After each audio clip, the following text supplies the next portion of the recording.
Morning. What's up? Hey, oh shit, not much.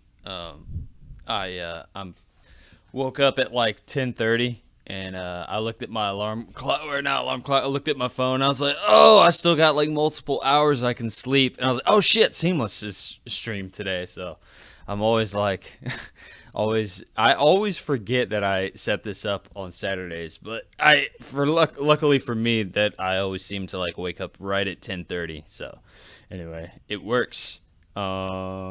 Shit, man, how's it going? Pretty good for me. That's Somewhat good. similar, except normally how I do my waking up for things is I'll have whatever I plan, and I'll set my alarm for exactly an hour before.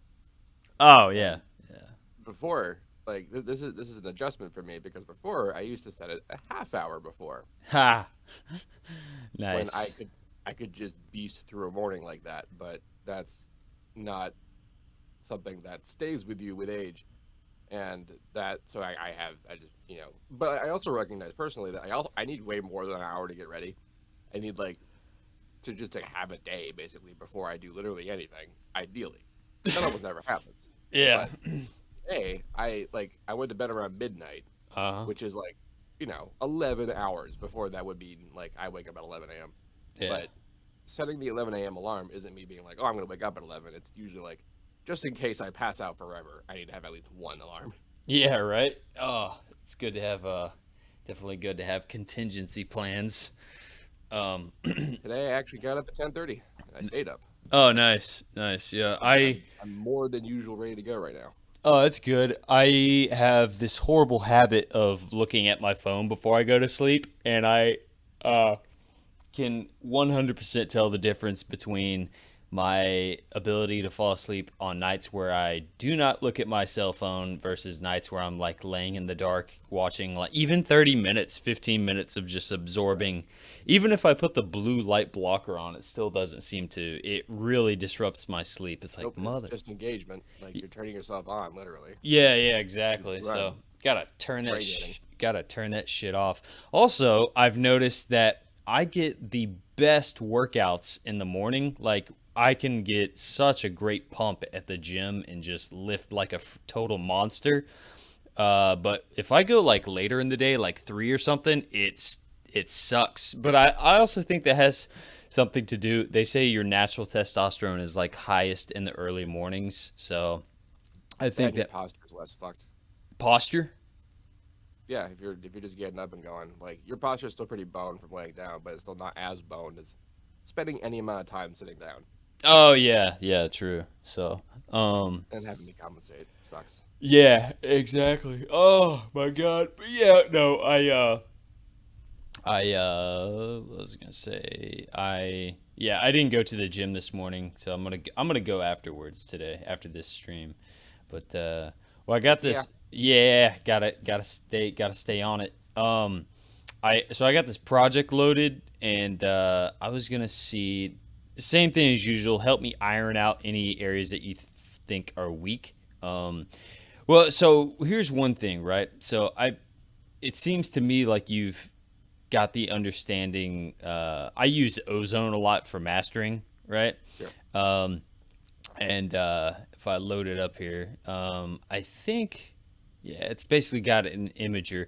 Question: do you know does ImageLine intend? I think it's cool that they have this, but you can do a four band split with the stereo shaping on Imager.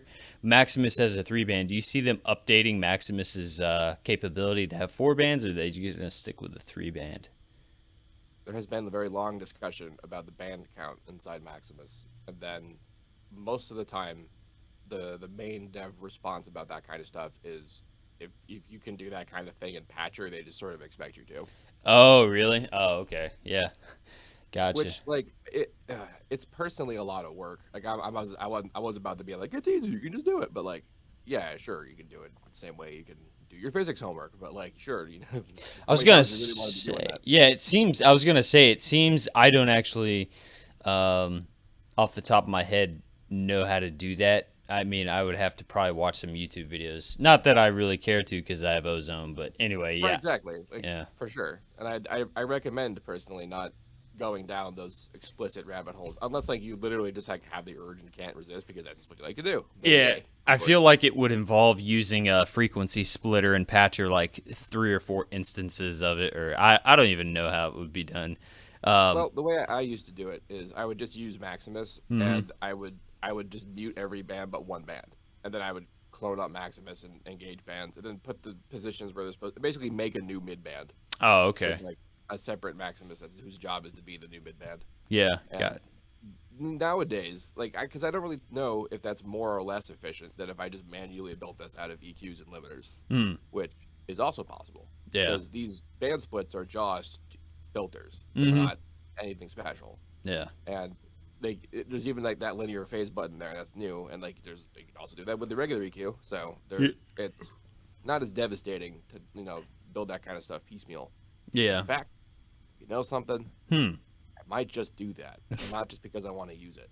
Like, so, uh, are you using the beta? Have you used the beta?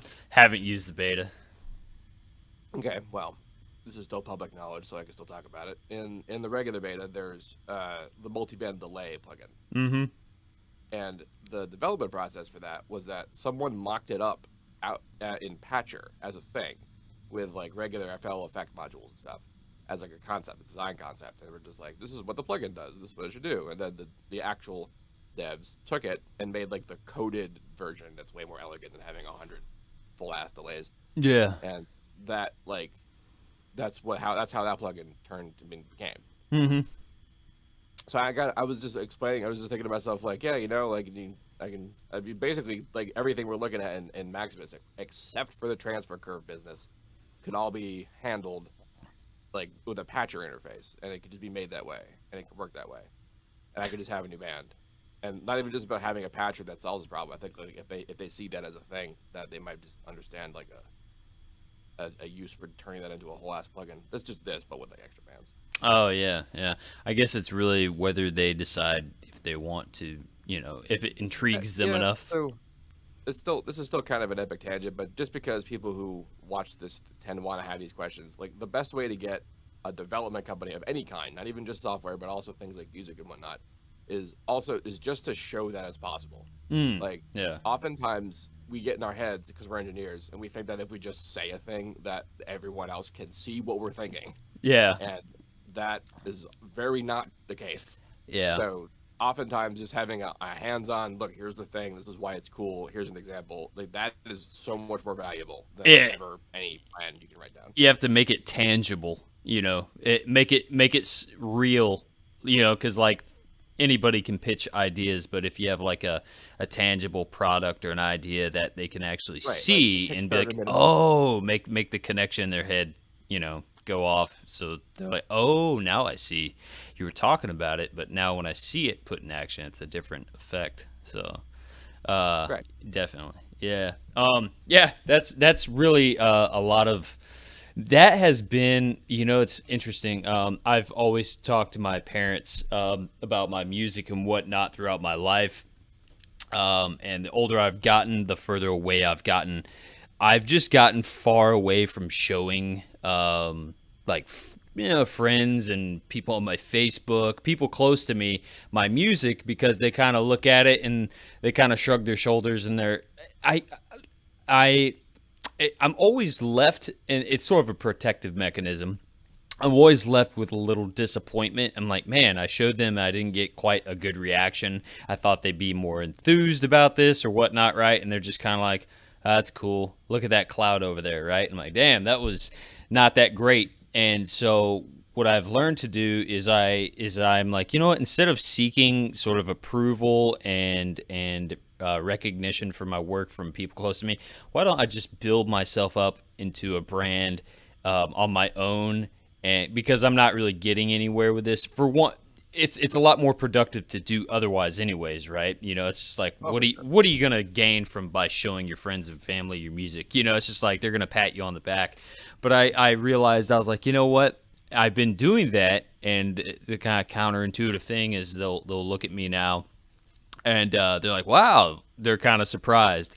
And what I realized is that I think part of that boils down to people. I've learned that people kind of give a shit about numbers and like oh, this guy has. It doesn't matter if you make fantastic music if you have like 0 followers.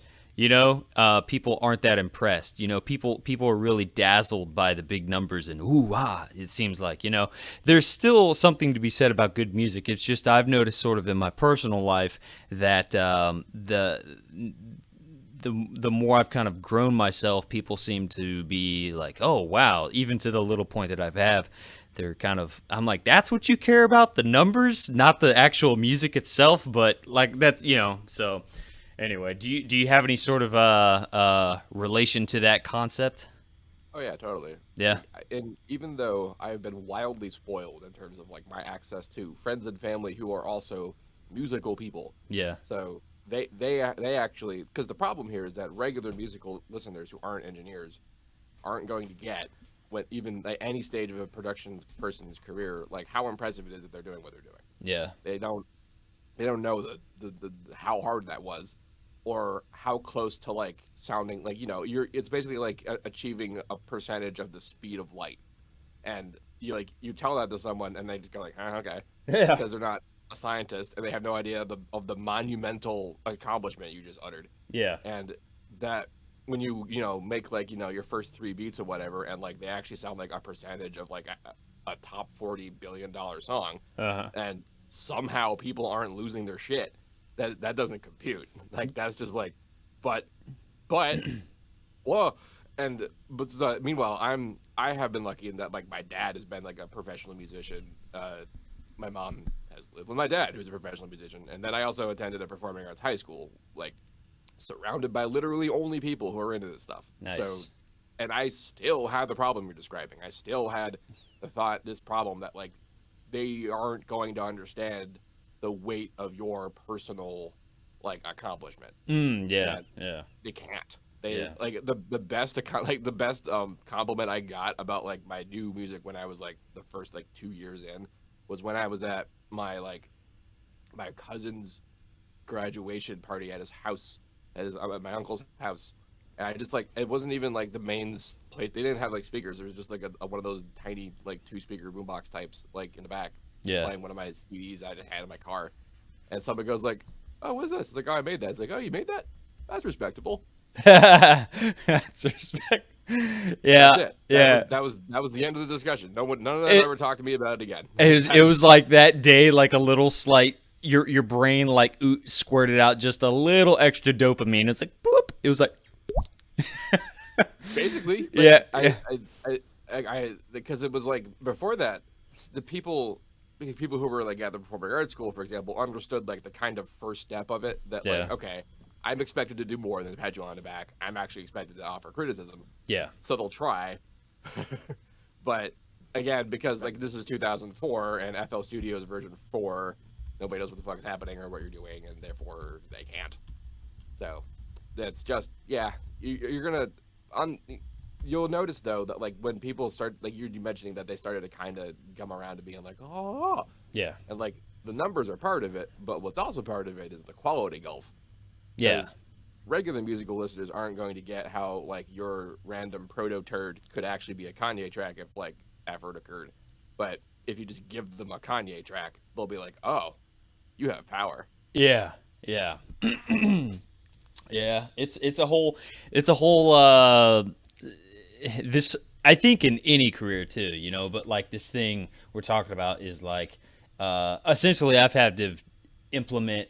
I think it's part of growth. I've had to mature and realize like, oh, I need to let go of trying to get people's um, uh, when I've put more eggs into like trying to be better instead of trying to make people think I'm better. Be like, oh, give me some Yes, approval. Yeah, it's my growth. I just realized like that's the mature thing to do is let go of trying to um, swoon people into believing I'm how good I am, and naturally maybe they'll just figure it out once I become even better. It's almost like there's a lag behind the perception of whatever people are doing and the work they put in and what they actually do and the perception of them. But a anyway, bit. like Yeah. when you're making a song that's not released yet, you are a little bit in the future, and you spend time there with this thing you're doing, and you have a familiarity with it, obviously, that like no one else will, and Mm-hmm. you put it out, and and they're new, it's brand new to them, so they have to like live with it for a second Yeah. before they have any opinion on it.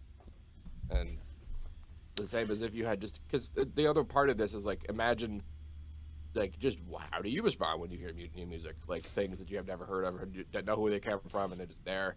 Yeah, it's like the first listen. It's almost like it takes. It's like eating food. It's like, huh, okay. You don't really get it that your body likes it until like maybe the third or fourth try, and then you're like, okay, I definitely like this. I want some more of this. But the first time is more of just like a. It's almost like a shock to the system. You can't quite tell if you like it, or if you don't, you're like, I gotta try that again to really see if I like that. You know?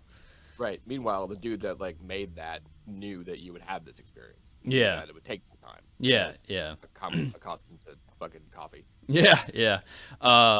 Well, let me see here. Oh, yeah. So, so I got this track here I made, and it's more just kind of like helping me kind of become well-rounded and whatnot. So I'm turning ozone off. I'll show you the track of what I got. It's just kind of like a atmospheric hip hop beat using samples. But just kind of, I'll give a quick play, see what you think, and then we'll address whatever issues you think could be ironed out. So here we go. Oh, can you hear that? Yeah, I think so. Okay.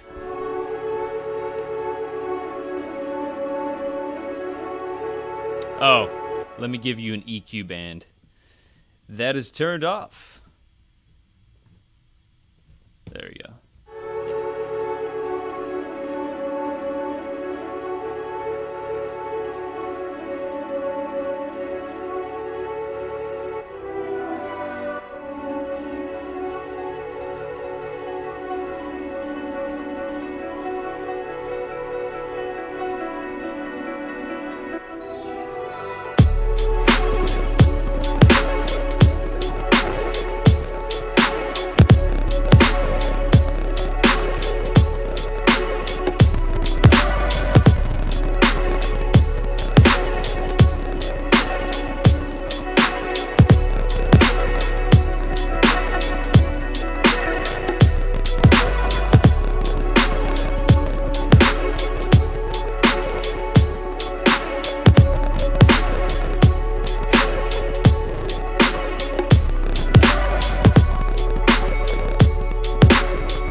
And that's pretty much the gist of it right there. Okay. So I got two primary things I want to address. All right. The first is that the hi hats are just too much. Too much? Okay. Too much hi hats. Too much? Yep. Like not by a lot. Like I'd take just basically whatever you identify as a hi hat and turn them all down by like 3 dB. All right. Let's see. Let's see. Oh, yeah, that is a loud ass hi hat.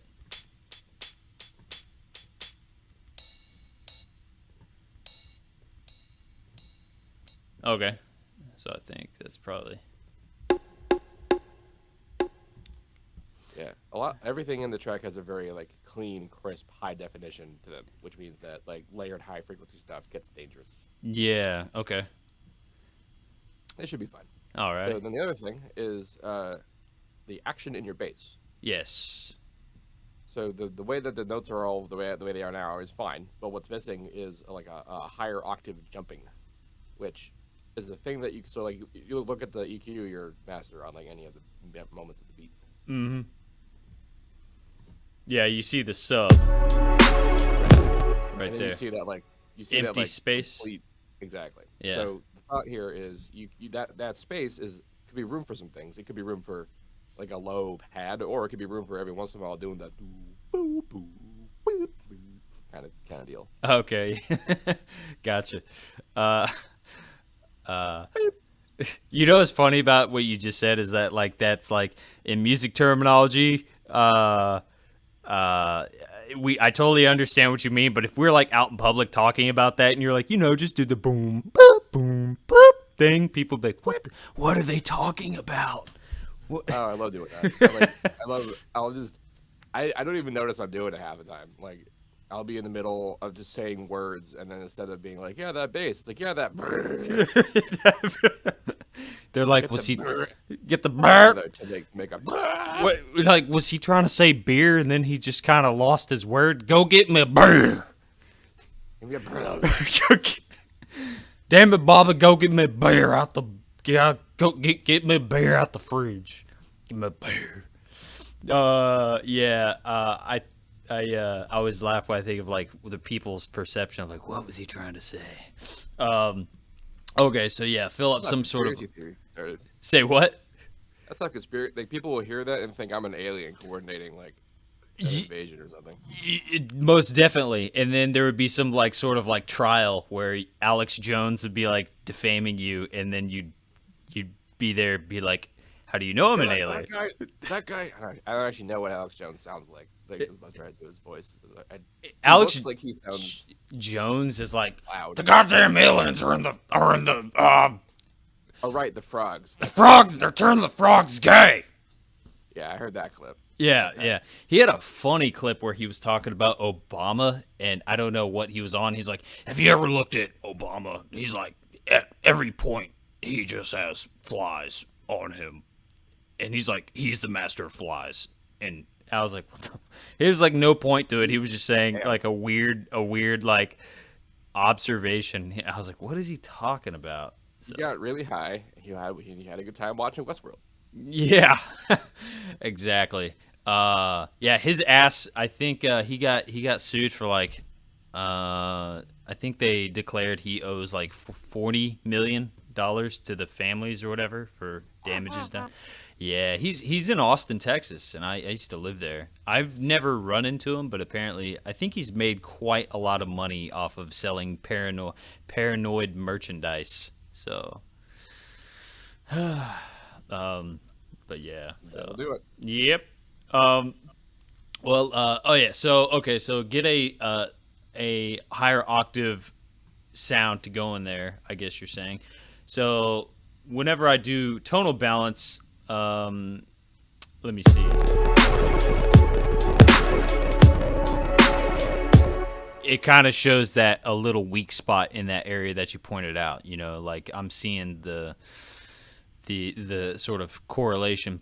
I don't know if this is how tonal balance is supposed to be used. Because you're seeing a volume loss right there, but tonally, does that translate? Does that make sense? What I'm saying is that tonally, there's it also shows up as a weak spot in this area right here. Yeah, that does make sense. Okay. The way tonal balance works is that what this little corridor is showing is like a weird different way to look at RMS in terms of like average positions and shit like that. Mm-hmm. Oh, okay. Kinda. Like, and it tries to. I personally don't like using stuff like this, like, but it is useful and it is informational in terms of like that kind of goal, I guess. But yeah, like it would see that like there's a hole there, and so that the average power is just less overall. But where meters like this tend to like you have your base, and because the base is so powerful right there, it's reading out a power that's also just kind of around it, even though it's not really. Yeah. Let me see here. Oh, okay. Something else I wanted to address. So I should probably really render these out as like as samples instead of all this processing. But I basically put like, hold on, I want to show you. Let me turn that damn reverb off. Where is that reverb coming from? Oh. Okay, so I got this this snare right here. Essentially, I did all this. I was trying to achieve this. I do it with my drums to kind of get a more interesting crisp, more dynamics and transients on my drums that I use, right? But basically, it was some weird version of like sidechain compression. But I wanted to see if you could iron out some possible weak spots in my setup here. So I did all this, right? Like this is like obviously that sounds bad, but and I got all these different controls. But I guess the thing I'm trying to address here is I originally the dry signal goes through this sort of chain right there, and you can see oh, that's interesting. I should probably do a less steep cut right there. That's just something I noticed. But you can't actually see that. oh, you can't see. Oh, okay, huh? I can't see detached windows. I'll have to share the screen, but I won't be able to hear your audio. Desktop, yeah. Let me do that. Should be fine, yeah. Change windows. Do it. Screen one. There we go. Okay. So that's my snare right there. And reset. Okay. And so anyway, basically dry signal. So I got sample right there. It goes into the dry signal, and I do pre-processing on it, right? And then the dry signal goes out this way, and then what I ended up having was a trying to do some like New York style compression in whatever weird way I thought of achieving it. And here's the New York compression signal, right? I guess the question I'm trying to ask is I have just a regular old compressor right here, but when you do a side input of New York compression, which I use the New York compression preset on this. Oh, and see, there it is. I have linear phase enabled right there. Does if I don't have linear phase enabled on Maximus, will that cause phasing issues with when it merges back with the original signal? This is already wildly out of phase. Like it wouldn't. That would not be the singular linchpin of it. This is all completely untimed. Oh, okay. You're saying the snare would be? Yeah. I mean, it's phasing now. Okay. It's phasing everywhere. Oh, gotcha. But like, it doesn't matter because it doesn't sound bad. Like it. So here. Bleh. This is actually cool because New York compression as a thing is a little misunderstood about how like what parallel compression has to be. Because I've done this trick before with distortion, where you have a distortion and then you phase it against the original signal opposite, so that you get only what the distortion adds. Yeah. And that only works if the timing is perfect. And you can just also do that with any effect, with anything. I actually copied. I took that. Yeah. I watched your video on that, and I was like, oh, I'm gonna try that out. Good. That's good. And this is the super version that lets you do the individual mid and side treatment for the concept. And yeah. So there being EQs in every which direction here, like part of that is like I wanted to actually do that process, but they're all the mode that does not add latency into the system. Oh, okay. And even though, but what's kind of odd though is that I have to have two wave shapers, even if I don't intend to distort the side, which is often what I use this for. It's just only to distort the mid. Mm-hmm. And that's because it has to still be timed right, because I often have to use the oversampling inside the wave shaper, which adds latency. So that means that the other wave shaper just has to have oversampling on, doing nothing. Okay. Should be okay. So when you enable the oversampling, is that because of the effect of it rounding it back into low frequencies, the high frequency information? Yeah. Okay. So if you make an even remotely jagged shape, like yeah, just make sharp shit happen, like that will absolutely shove high frequencies wildly above Nyquist. Mm-hmm. And so like you don't totally usually notice, like it's one of those effects where you notice if you put something through that you know is not supposed to move, but then you distort it and it starts to move. Mm-hmm. That's how you know it's doing it. And okay. Then oversampling. Gotcha. Okay. So oversampling is more just like a protective sort of like damage control feature, essentially. Indeed. Yeah. But this introduces, like you said, the latency and whatnot. So let me get you right. So you're saying that if you make a modification on this first wave shape, then you do it on this one because this signal will have a delay to it as compared to this. So when they finally merge in the total signal, it would be off. So that way you have to oversample on that one so they're aligned time wise. Yes. Oh, okay, gotcha. So Um, go back to your patcher. mhm. You could just view latency inside the patchers. If you right click, just space, go to view Yeah, latency. latency. Okay, so a big way we can tell that there's a problem here is that the output dry signal has a limiter on it, and the output wet signal also has a limiter on it going into the dry signal. Mm. Okay. So like, So there's no limiter between like, so you can think of that limiter right there, the last limiter, as yeah, being like the out out. yeah, Like that's the out now. So mm, now outside of the wet output yeah. processor, there's a limiter, and now outside of the dry processor, there's not. Gotcha. Oh, okay. Man, that's why you're a genius, Seamless, because I would have never have thought about that.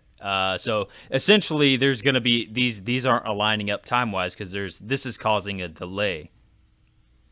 Yep. And then there's just not that same delay on the other line. Okay, so in order to get them to be equal, I'd need to put one of these right there, and then they would be equal at right there, I guess, huh? Yep. And basically that's the thought you want to have at every single stage of there being one of those yellow lines. If there's a parallel happening, then that timing number needs to be the same. Oh, okay, gotcha. All right, cool. Um, yeah, okay, that makes sense. I guess the another thing I was going to ask you was if I use a regular and I know that there's always sort of like different reasons for doing things. Like there's no one clear cut dry answer. Um, but say if I was just to be like, all right, screw this, I'm not going to use Maximus. I'll just do a duplicate of this compressor. Would this reduce the amount of phasing because there's no sort of band specific frequency? This is just a total volume compression. Would that result in a cleaner signal, or do you think using Maximus is still a fairly good idea? If you use Maximus in the linear phase mode, then it's perfect. But if you don't do that, then yes, the individual band compressor will be less phased up than Oh, okay. the inputs. Okay. So I guess what I would so my goal of No, but what like I uh wouldn't be using the compressor. I would just be using the limiter, the fruity limiter, which it's called a limiter, but it does still have normal compression in it. oh yeah, you can go boop over here to compression. Yeah, okay. I guess so what I was trying to achieve with this was so okay, so I'll go to my like kick or whatever, right? The cool thing about this setup, at least in my head, of what I was trying to achieve was create sort of like an instrument within the kick sample itself to where I could like modulate like these parameters so that way I could turn up the intensity of the sound happening, right? So it's almost more like a live drum instead of just like a sample being played. Um, but with that, I wasn't sure.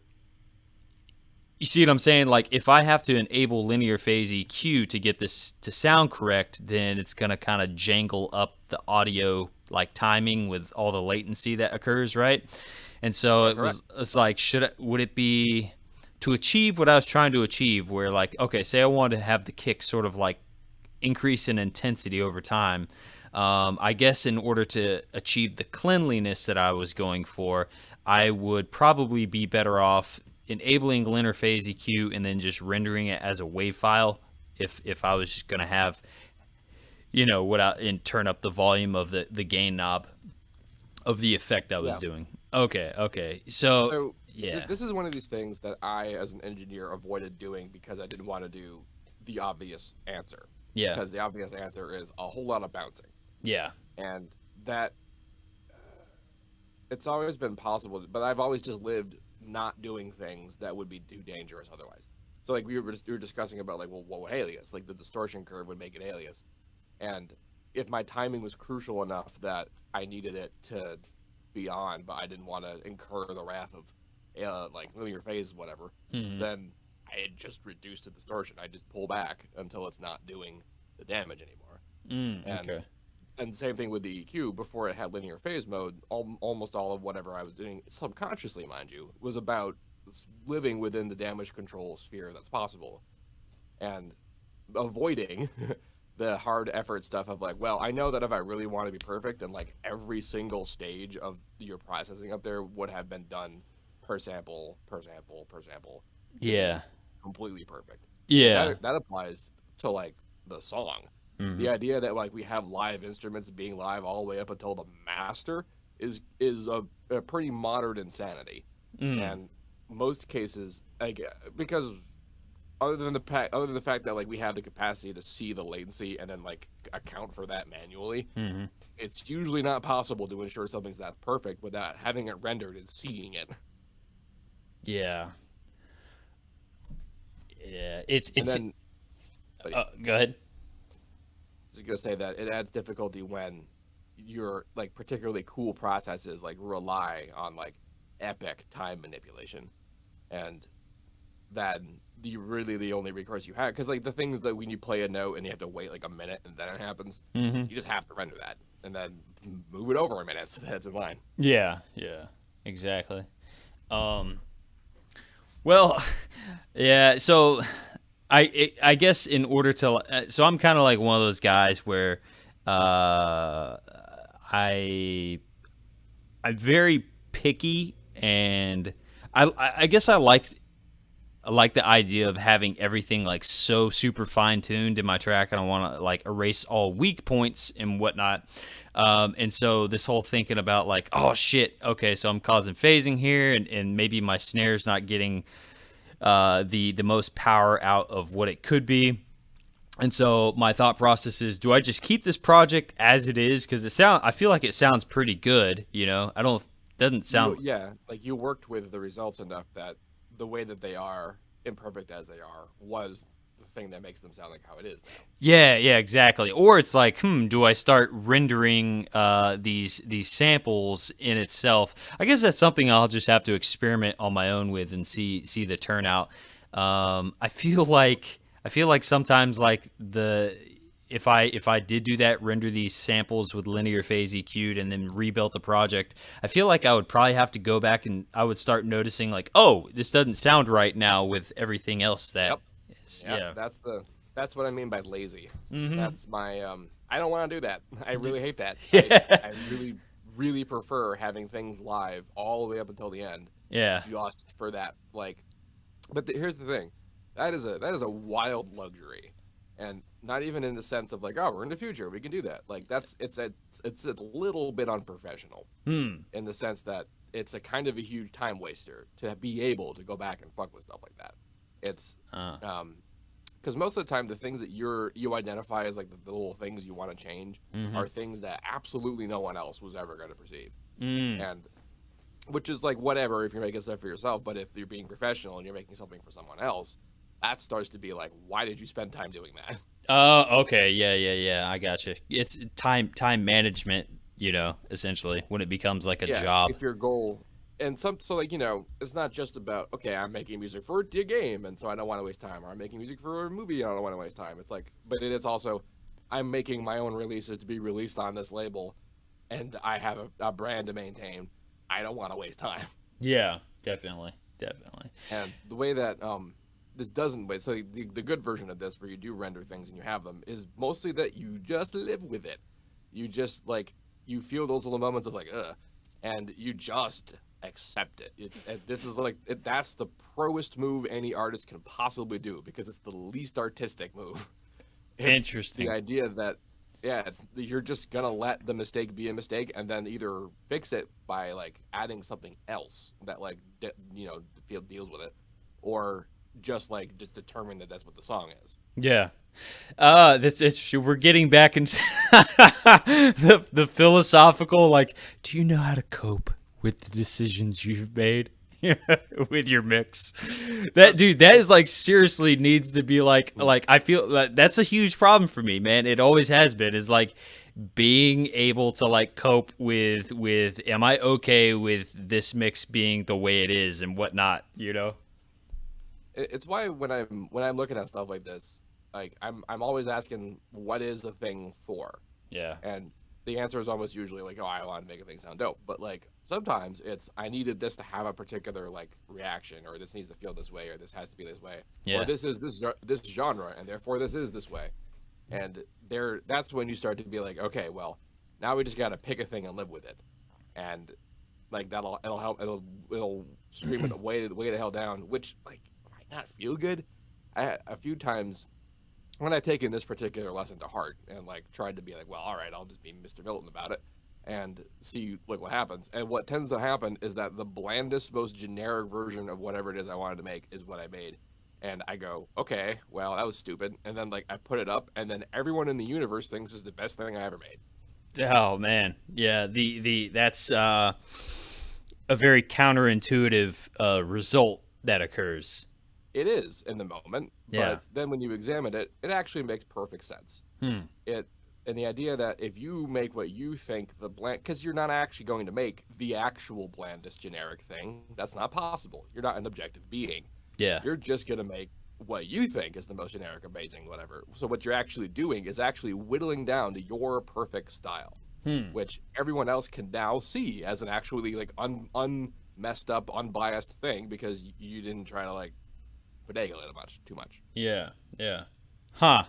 Well, now that you've Meanwhile, said all you see this, it. yeah. Yeah. Oh no, I was just gonna say that now that you've said all this, I've realized like it's clarified a little bit in my mind of what I would like to do. So one thing I've been doing is I have multiple versions of the same project, and I'm trying like different sort of templates and whatnot. And I've noticed just like experimenting with that, I'm like, oh, this mix turned out good. This one I'm not such a fan of, and this one also sounds good, but it just has like a different flavor to it, you know? That's why I don't do that. Oh, really? You don't do that? So this was I used to do that kind of. Yeah. So I first came to music production with this sort of individual track mindset, Okay. and then I joined a band. A I joined band. a metal band, making metal albums. Metal. And what's significantly different about bands and metal albums is that the songs are actually supposed to sound the same. Oh, okay. They're supposed to sound like like you're just listening to one big song, and that's actually how most of them are done. They're actually all in the same project. Like they have their guitar lane, their drum lane, their bass lane, and then just 7 songs. Oh, okay. So they want to almost make it seem like a seamless transition from one song to the other without it seeming like it was done on different days. And you're like, was this song like done like Yeah, 5 like years different later on moods, different equipment? tones. Oh, different. okay. So like, but like I was learning how to do that stuff back then. So everything I was doing, the next thing I did, I'd had some better way to do it.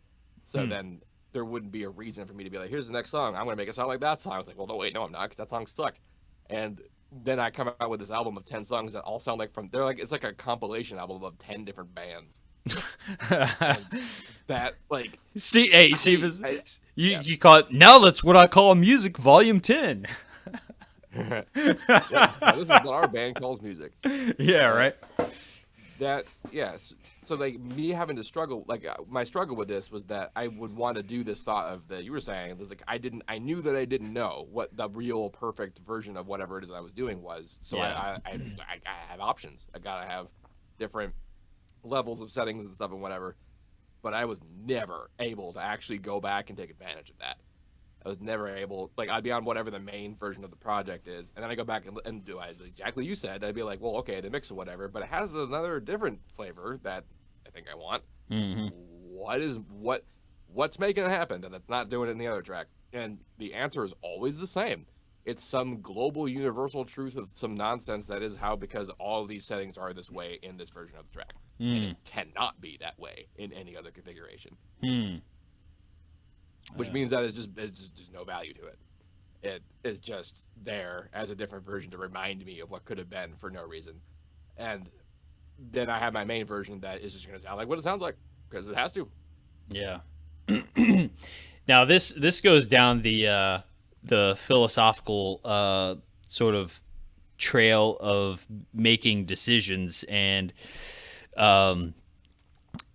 being indecisive and wanting to choose, like keeping multiple sort of pathways open in life. Be like, oh, I maybe I want to do this, maybe I want to do that. If I've seen it in my own personal life. If I don't stick to like a decision and I keep too many options open on the road, then it's almost like I never come to a conclusion on anything. I just have all these possibilities, but it's like what ended up really coming to fruition, you know?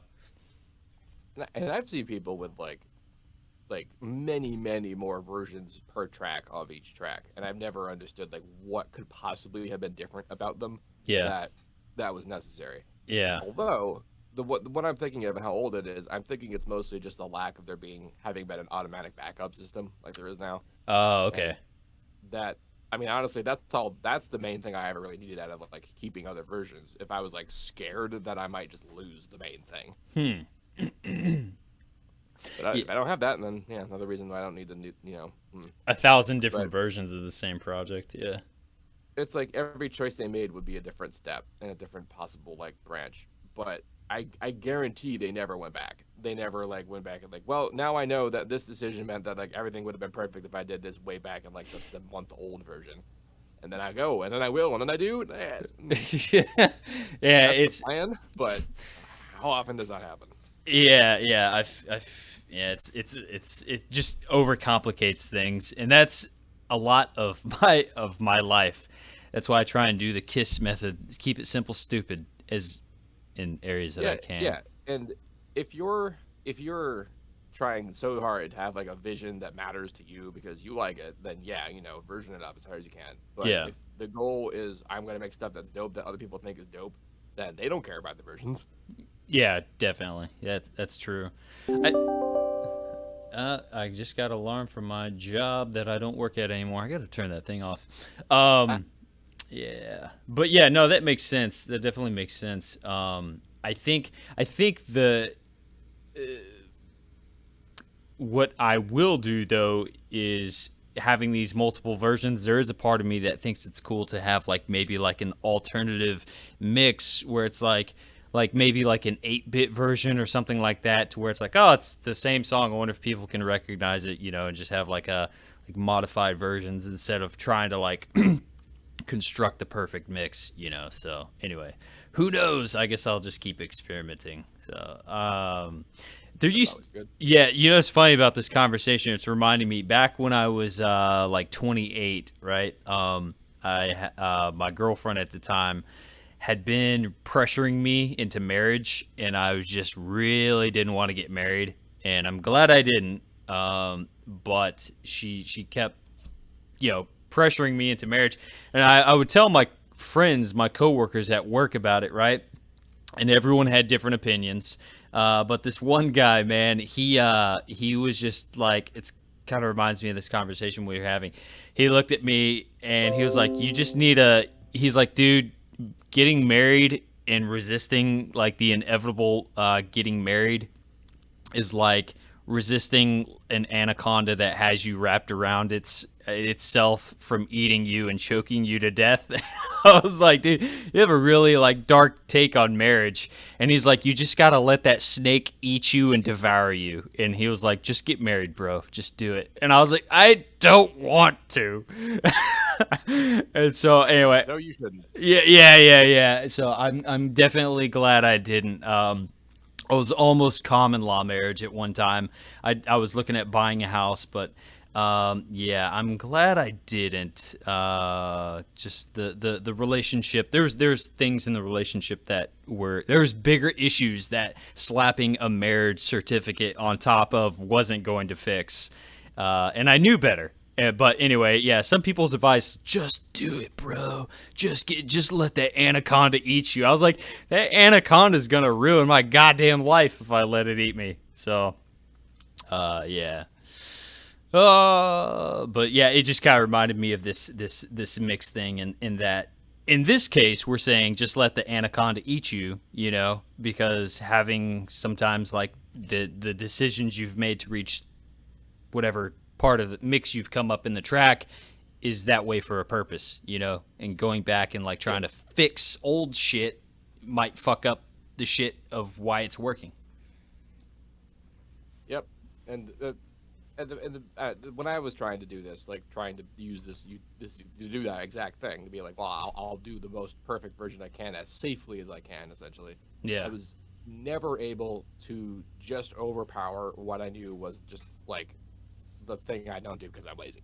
Like I leave it all alive, I leave it all active, I leave it all available, and whatever version I ever do utilizing that is not as good as if I had just like individually cared for everything in the depth to which I know I have to. Yeah. And or the track is just dead. Like that's also something. But that just some tracks don't compute. Yeah, that happens not a lot for me, but every once in a while I'll just get a track and I immediately know I'm like, yeah, this is going nowhere. It's not jiving with me. So, um, but well, let me see here. So, I guess I'll fix up those things as far as like the track in totality, right? So it kind of like has that atmospheric kind of sample sound, and then I do a part where let me see here. I think it's right here. Oh, wait, you know what? Hold on a second. Uh, Go back into this and change windows. There we go. Back into it to where you can hear it. I was gonna say arrangement wise to keep the listener interested and what's going on because I basically just repeat this part right there and then doot doot and then doot doot. So there's like a b right. What are some any tips from what you heard on things that I could do to kind of keep the listener engaged with the track or like bridges, breakdowns and whatnot? Well, the bass dupes are a big one. Okay, just the overly repetitive bass that plays. Yeah, like we were talking about doing the high octave like filler moments that like gives an additional angle on variation. Okay.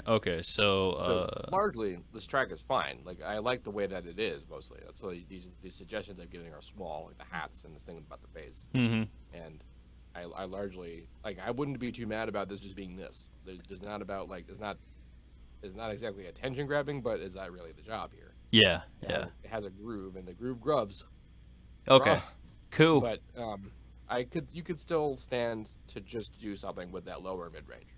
Okay, yeah. Then I'll see what I can do to work on that. Let me see. Where's that even at? I have no idea where in the world. Oh well, I'll figure it out. Um, there it is. Yeah, it's just a sub 808. Right there. Yeah. So, I guess I'll find something to fill up that mid bass range, like maybe even like you said, like a low sort of bassy pad or something like that. So, but yeah, Anything. yeah, something. So anyway, cool, man. Well, that's pretty much all I really had to ask as far as this project goes. So I feel like I'm at a good stopping point for today. Like yeah, So anyway, cool, man. Well, I appreciate it as always, and I will see you next time. awesome. All See right, you man. later. All right, later.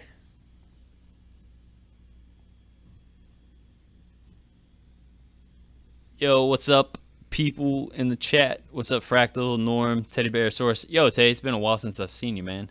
Hope all is doing well. I'm not sure who's still in the chat. It shows you, Teddy.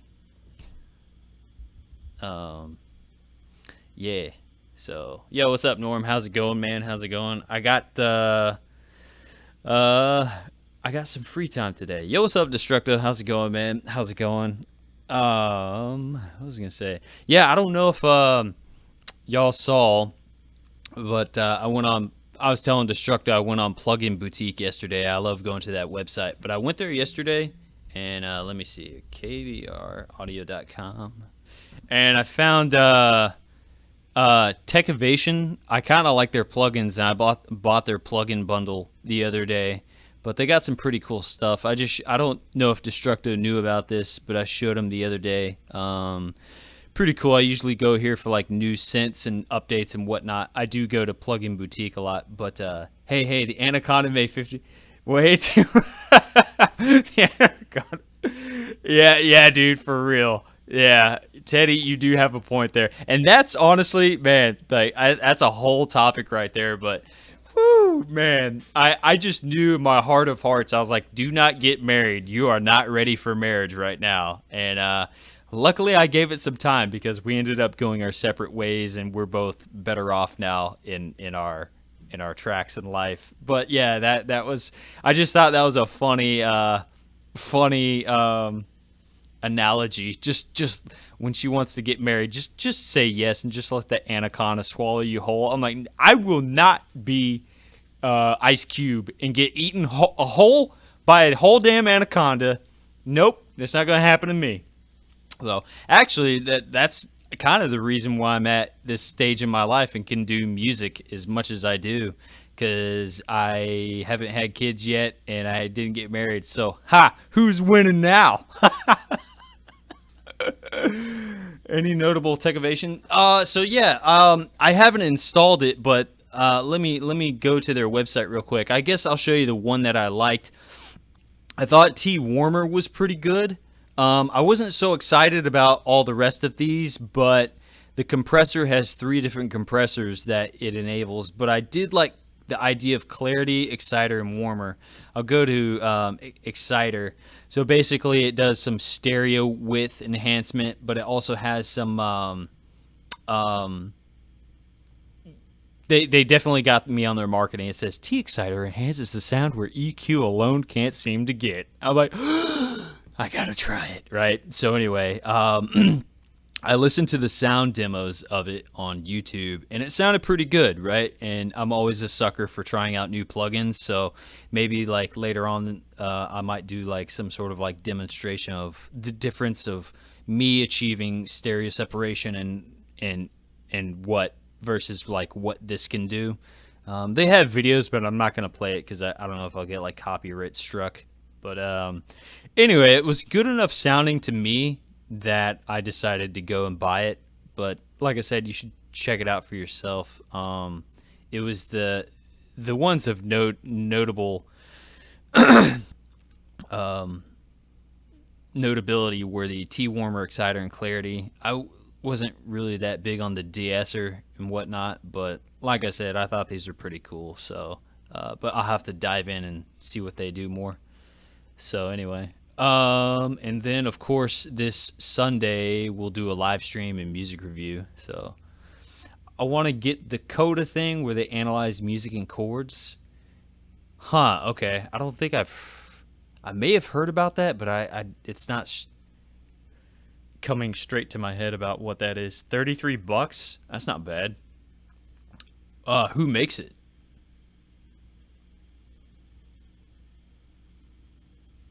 For some reason, my brain's telling me like Cymatics or something, or ADSR. Sanjay C video? Okay, yeah, I'll check it out. Cool. Definitely will do. Sounds good. Well, anyway, guys, I'm gonna hit the gym, and I'll see y'all in some other stream somewhere online later on, and then this Sunday we'll get back to the music reviews. Yo, what's up, Dick McGuffin? How's it going? We just got done with the stream. I was just getting some music tips and whatnot as usual. So, yeah, good seeing y'all here, and I'll see y'all later on.